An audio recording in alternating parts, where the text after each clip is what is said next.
او کله نا کله د دې مضاف الیه جمله چې کومه دی حذف کولی شي او د دې په عوض کې د اذ په آخر کې تنوین راوړلی شي.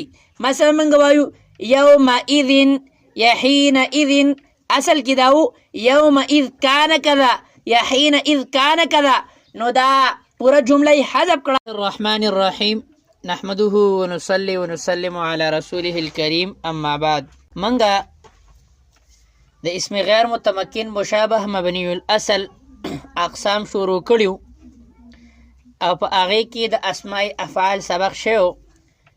اوس موږ د ظرف زمان وغیره وغیره هغه سبق وایو. ګوره اسماء ظروف په دوه قسمه دي، یو ته وایي ظروف زمانیه او یو ته وایي ظروف مکانیه. ظروف زمانیه هغې اسماو ته وایي چې څه په یو وخت یا په یو ځای باندې دلالت کوي. نو اصل کې اسماء ظروف چې په یو وخت یا په څه ځای باندې دلالت کوي نو دې اسماو ته وایي اسماء ظروف. بیا د اسماء ظروف دوه قسمونه دي، یو ته وایي ظروف زمانیه او یو ته وایي ظروف مکانیه. ظروف زمانیه هغه ظروف دي چې په وخت باندې دلالت کوي او هغه دا دي اذ، اذا، متى، کیف، ایانا، امسی، مذ، منذ، قط، عوض، قبل، بعدو. او ظروف مکانیه هغه دي چې په ځای باندې دلالت کوي او هغه دا دي حیث، قدام، تحت، فوق وغیره وغیره. نو د ظروف زمانیه چې موږ کوم اذ، اذا وغیره دا د څه دپاره راځي، په څه باندې داخلیږي او د دې وجه څه ده، نو هغه موږ قدر تفصیل سره ذکر کوو.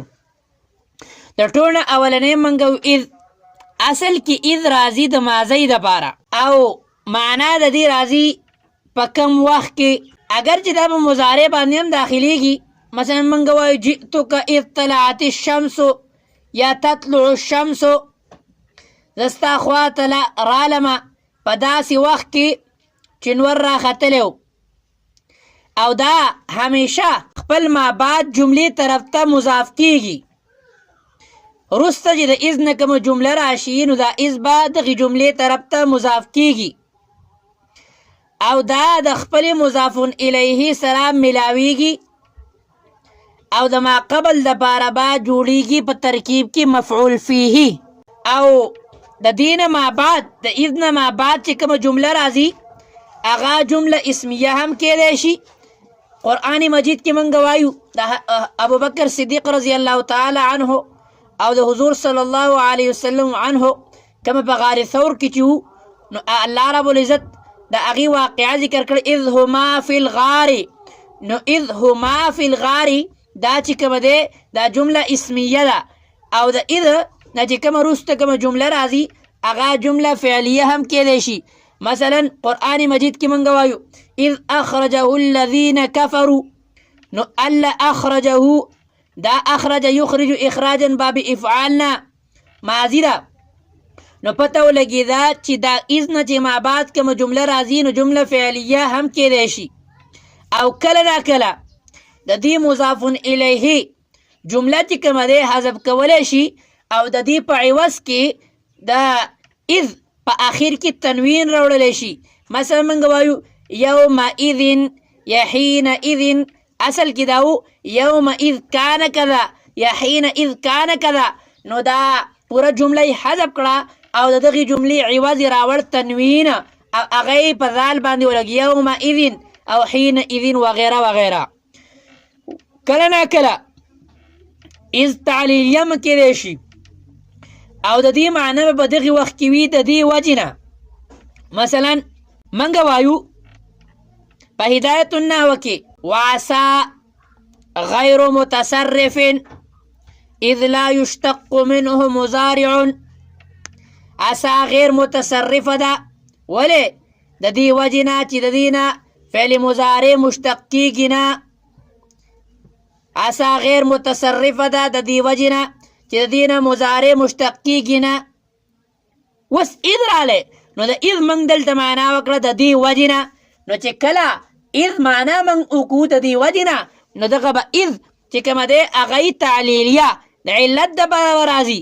حالانکې موږ ووي چې اذ اصل کې اذ راځي د ماضي دپاره او د دې معنی راځي په کم وخت کې او کله ناکله اذ مفاجاتي هم کیدی شي او په معنی به وي د اچانک.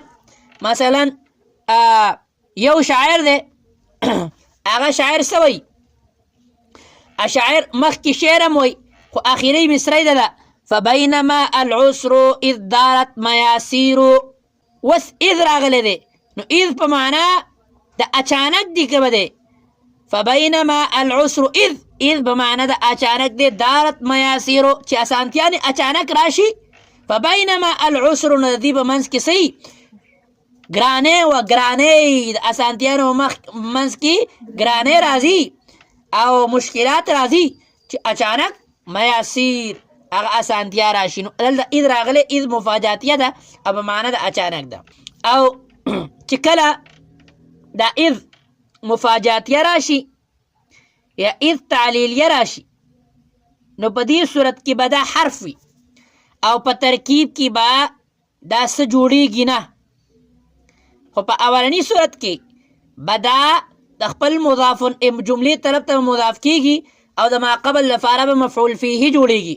امید ده د اذ په سمج کې به دا راغلي چې اذ په څو قسمه باندې راځي د کومو معنو دپاره راځي او په ترکیب کې څه جوړیږي. امید ده په سمج کې به راغلي. بل زموږ سره دویم قسم دی اذا اصل کې راځي د مستقبل دپاره. مثلا آتیک اذا تطلع الشمس او کله ناکله په ماضی باندې هم داخلیږي نو دغه ماضي هم د مستقبل په معنا کې کوي. مثلا اذا جاء نصر الله والفتح جاء ماضي ده او چې کله په اذا داخل شو نو جاء د مضارع په معنا کې کو معنا ده چې کله د الله مدد راشي راغلی نه دی چې کله د الله مدد راشي لکه اذا به داخل ده او اذا چې په ماضي باندې داخل شي نو بیا د مضارع په معنا کې کوي. او دا اذا د خپل معبد جملې طرف ته مضاف کیږي او خپل مضاف الیه د هغې جملې سره ملاویږي او د ما قبل دپاره په ترکیب کې جوړیږي مفعول فیه. او کله ناکله اکثر دا اذا دا د شرط معنی ته متضمن کیږي نو په دغه وخت کې د دې نه وروسته دوه جملې وي. اولنۍ جمله به شرط وي او دویمه جمله به جزا وي. مثلا اذا شاء انشر چې کله الله وغواړي نو دغه به دوباره ژوندي کي. نو په دې وخت کې اذا دا دې ته به موږ وایو اذا اسم ظرف متضمن بمعنى الشرط. اذا اسم ظرف متضمن بمعنى شرط.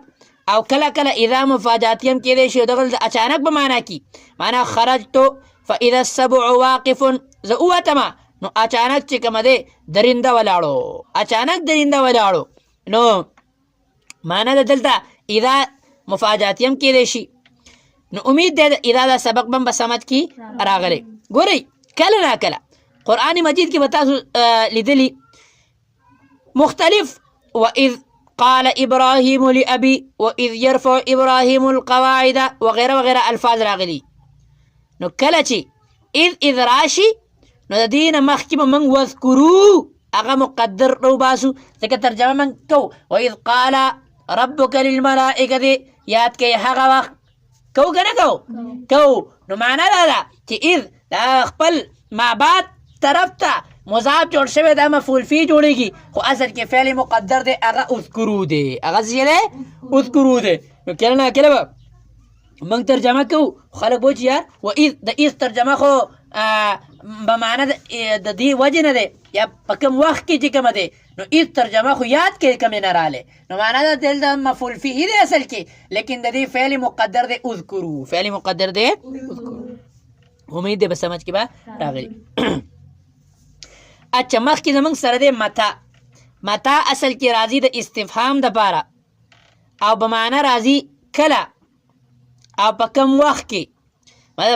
متا تسافرو په کوم وخت کې به ته سفر کې. متا نصر الله د الله مدد به کله راځي او کله ناکله متا د شرط معنی ته متضمن کېږي.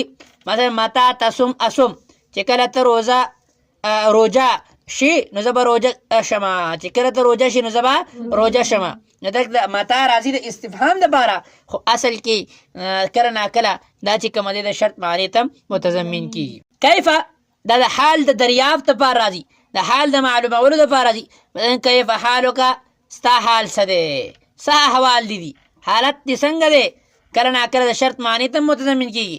مثلا کیف تصنع اصنع، څنګه چې ته کې زه به هم داسې کومه، نو کیف کله د شرط معنی ته متضمن کېږي. اوس په کیفه په دې کې شبه معنوي چې کومه دی د شباهت من قسمونه ویلو، نو په دې کې شبه معنوي دی د حرف استفهام او حرف شرط معنا ته متضمن کېدو د وجې نه په دې کې شبه معنوي دی. او موږ د شبه معنوي تعریف دا کړو چې شبه معنوي دی ته وایي چې کله یو سیز د بل سیز په معنا کې، نو کیف د حال په معنا کې دی که نه، نو د دې وجې نه په دې کې شبه معنوي دی.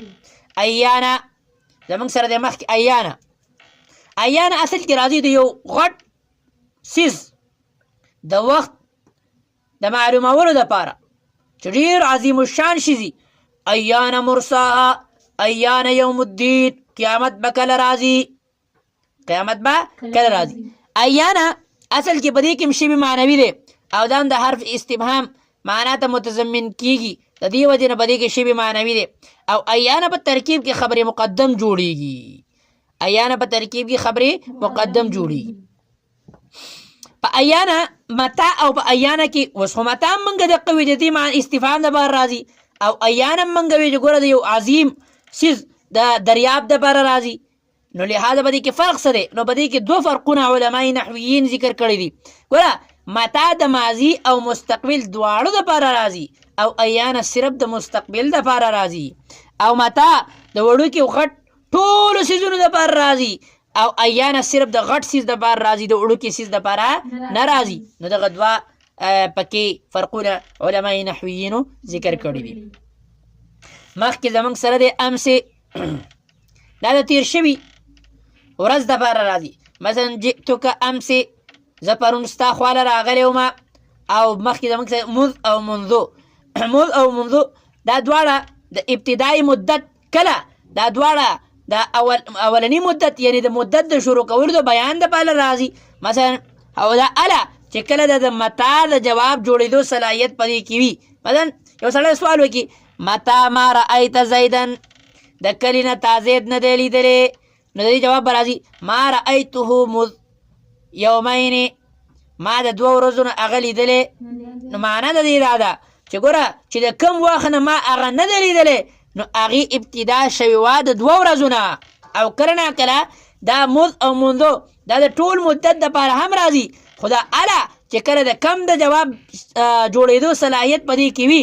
یو سړی سوال کوي کم مدتن ما رأیت زیدن، د څومره مدت نه تا زید لیدلی نه دی، نو جواب به راځي ما رأیته مذ یومانې، ما د دوو یعنې ټول مدت څومره مدت نه چې دا ما نه دی لیدلی، نو د هغې ټول مدت څومره دی؟ 2 ورځې دي. ټول مدت یې څومره دی؟ 2 ورځې دي. نو امید دی مذ او منذ کې به چې کومه دی، نو کله چې ګوره خلاصه دا شوه چې د متا جوړېدو صلاحیت ساتي، نو په هغې صورت کې به راځي د ابتدایي مدت دپاره، او چې د کم جواب صلاحیت ساتي لري، نو په هغې صورت کې به دا راځي د جمیع مدت دپاره. امید دی سمجھ کې به راغی. قطو او په امس کې هم شبه معنوي ده، ولې د ماضي معنا ته متضمن کېدو د وجې نه شبه معنوي ده. او په منځ کې دا شبه وضعي ده، د حروف جاره مشابه کېدو د وجې نه.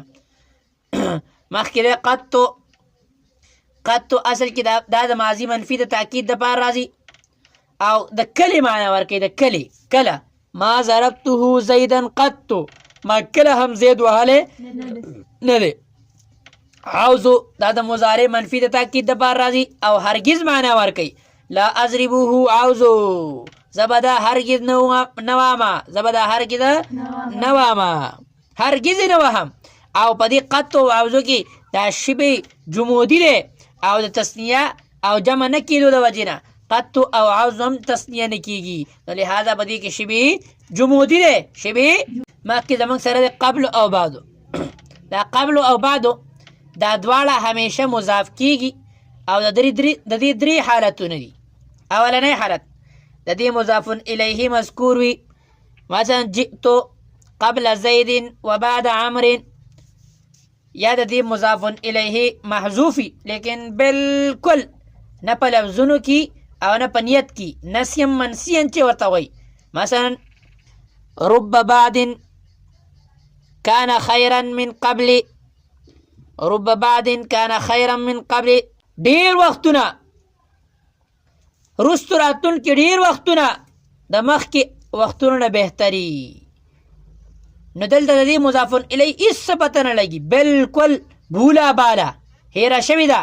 او دریم صورت د دې دا دی چې د دې مضاف الیه محذوف وي لیکن په نیت منوي، په نیت کې موجودي. مثلا لله الامر من قبل ومن بعد، یعنی من قبل كل شيء ومن بعد كل شيء. نو په اولینی دوه حالاتو کې به که چېرته د دې مضاف الیه مذکور وه یا مضاف الیه نسیا منسیه نه وه، نو په دې صورت کې به دا معربي، او چې کله دا منوي وه نو په دې صورت کې به دا مبني علی الضم وي، مبني علی الضم. او په قبل او بعدو کې دا شبه افتقاري ده، شبه افتقاري ده. څنګه چې حروف چې کومه دی حروف جاره دا د مجرور محتاج وي، اسم اشاره د مشار الیه محتاج وي، اسم موصول د صله محتاج وي، دقه شان قبل او بعد د خپل مضاف الیه صحیح محتاج وي. نو په دې کې دا شبه افتقاري د دې وجې نه دا اسم غیر متمکن مشابه مبني الاصل دی. دا زمونږ سره ظروف زمانیه او مخکې زمونږ سره دی ظروف مکانیه. ظروف مکانیه کې اولنی زمونږ سره دی حیثو معنا راځي په کم ځای کې، او دا هم همیشه مضاف کیږي او د دې مضاف الیه اکثر جمله وي، کله ناکله جمله اسمیه او کله ناکله جمله فعلیه. مثلا اجلس حیث الناس جالسون، تکینا په کم ځای کې چې خلق کینی. یا به جمله فعلیه مثلا جلست حیث یجمل المنظر، زه په هغې ځای کې کېناستمه د کوم ځای نه چې منظر ښه ښکارېده، نو یجمل المنظر دا جمله فعلیه ده او د حیث مضاف الیه ده. نو امید دی حیث هم په سمج کې راغلي. مخکې زموږ سره قدام و تحت و فوق. قدام معنا ده مخکې، تحت معنا ده لاندې، د فوق معنا ده د پاسه، او د قبل او بعدو په شان. د دې درې حالتونه دي چې کله د دې مضاف الیه محذوف منوي وي نو په دې وخت کې به دا مبني، او کله چې دا نسیا منسیا وي یا چې کومه دی موجود وي مذکوري نو په دې صورت کې به دا معربي. مثلا قام الامام قدامه، قام الامام قدامه ای قدام الناس، یعنی د امام د خلکو نه مخکې پاسید. او دغه شان په حیث قدام او تحتو په دې کې شبه افتقاري ده، او دا ټول چې کوم دی په ترکیب کې مفعول فیه واقع کیږي.